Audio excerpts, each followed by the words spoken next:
তব কথামৃতং তপ্ত জীবনং কবিবিরিতং কলমশাপহম শ্রবণ মঙ্গলম শ্রীমদাততম ভুবি গৃণন্তি য়ে ভুরিদা জনাঃ। তোমার কথামৃত তাপদগ্ধ জনগণের জীবন স্বরূপ মুনিগণ কর্তৃক কীর্তিত, পাপ সমূহের বিনাশক, শ্রবণ মাত্রই মঙ্গলপ্রদ ও সকল সম্পদের আকর, ইহা যিনি বিস্তৃত রূপে কীর্তন করেন, জগতে তিনি সর্বশ্রেষ্ঠ দাতা। গভীর রাত্রি 2টা-3টা হইবে, ঠাকুরের ঘরে আলো নিভিয়া গিয়াছে। তিনি নিজে বিছানায় বসিয়া ভক্তদের সহিত মাঝে মাঝে কথা কহিতেছেন। শ্রীরামকৃষ্ণ মাস্টার প্রভৃতি ভক্তদের প্রতি, দেখো, দয়া আর মায়া এ দুটি আলাদা জিনিস। মায়া মানে আত্মীয় মমতা, যেমন বাপ মা, ভাই ভগ্নী, স্ত্রী পুত্র এদের উপর ভালোবাসা। দয়া সর্বভূতে ভালোবাসা, সমদৃষ্টি। কারো ভিতর যদি দয়া দেখো, যেমন বিদ্যাসাগরের, সে জানবে ঈশ্বরের দয়া। দয়া থেকে সর্বভূতের সেবা হয়। মায়াও ঈশ্বরের। মায়া দ্বারা তিনি আত্মীয়দের সেবা করিয়ে লন। তবে একটি কথা আছে, মায়াতে অজ্ঞান করে রাখে আর বদ্ধ করে, কিন্তু দয়াতে চিত্ত শুদ্ধি হয়, ক্রমে বন্ধন মুক্তি হয়। চিত্তশুদ্ধি না হলে ভগবান দর্শন হয় না। কাম, ক্রোধ, লোভ এসব জয় করলে তবে তাঁর কৃপা হয়, তখন দর্শন হয়। তোমাদের অতি গুহ্য কথা বলছি। কাম জয় করবার জন্য আমি অনেক কাণ্ড করেছিলাম।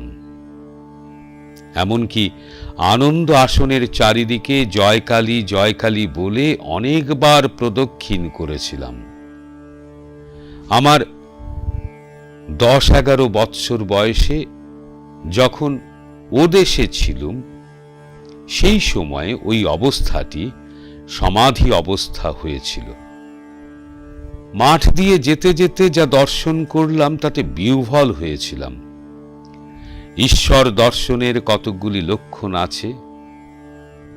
জ্যোতি দেখা যায়, আনন্দ হয়, বুকের ভিতর তুবড়ির মতো গুড়গুড় করে মহাবায়ু ওঠে।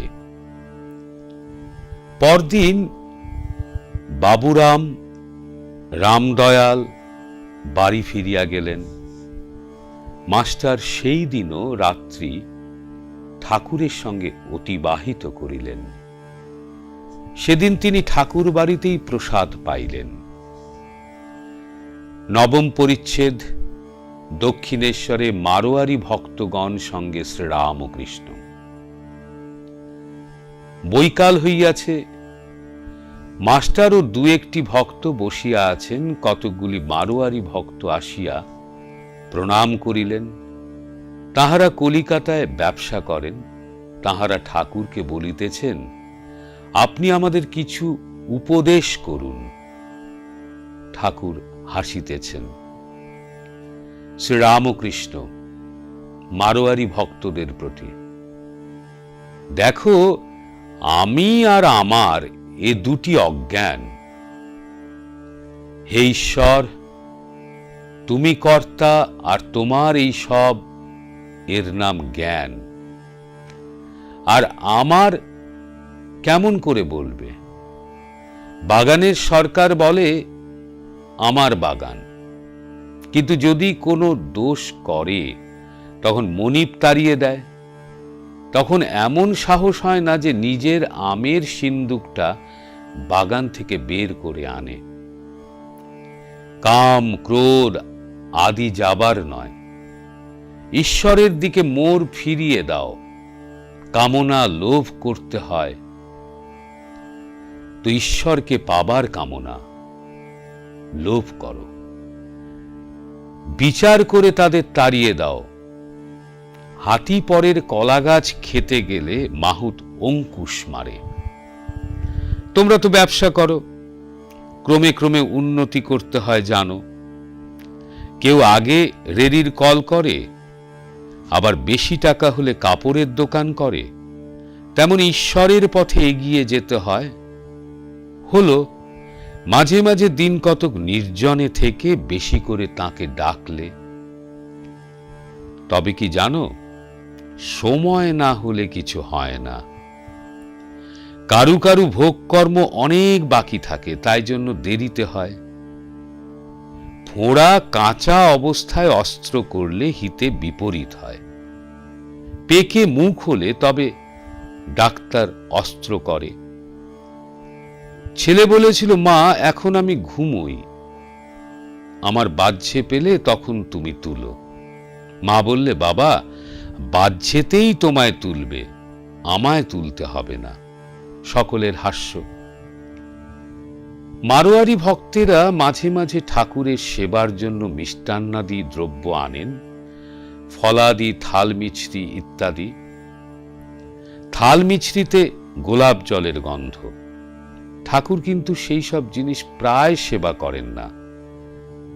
বলেন, ওদের অনেক মিথ্যা কথা কয়ে টাকা রোজগার করতে হয়। তাই উপস্থিত মারোয়ারিদের কথাচ্ছলে উপদেশ দিতেছেন শ্রীরামকৃষ্ণ। দেখো, ব্যবসা করতে গেলে সত্য কথার আঁট থাকে না। ব্যবসায় তেজি মন্দি আছে। নানকের গল্পে আছে যে তিনি বললেন, অসাধুর দ্রব্য ভোজন করতে গিয়ে দেখলুম যে সেসব রক্ত মাখা হয়ে গেছে। সাধুদের শুদ্ধ জিনিস দিতে হয়, মিথ্যা উপায়ে রোজগার করা জিনিস দিতে নাই। সত্য পথে ঈশ্বরকে পাওয়া যায়। সর্বদা তার নাম করতে হয়। কাজের সময় মনটা তার কাছে ফেলে রাখতে হয়।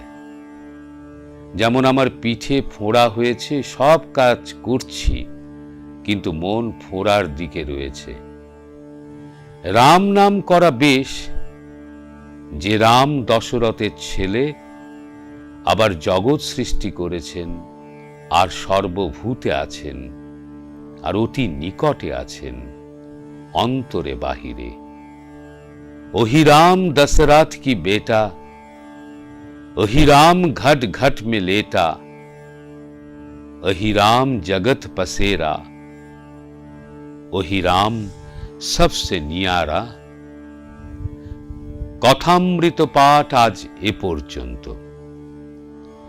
ওং নিরঞ্জনং নিত্যমনন্তরূপং ভক্তানুকম্পাধৃত বিগ্রহং বৈ ঈশাবতারং পরমেশমিড্ডং তং রামকৃষ্ণং শিরোষা নমামা।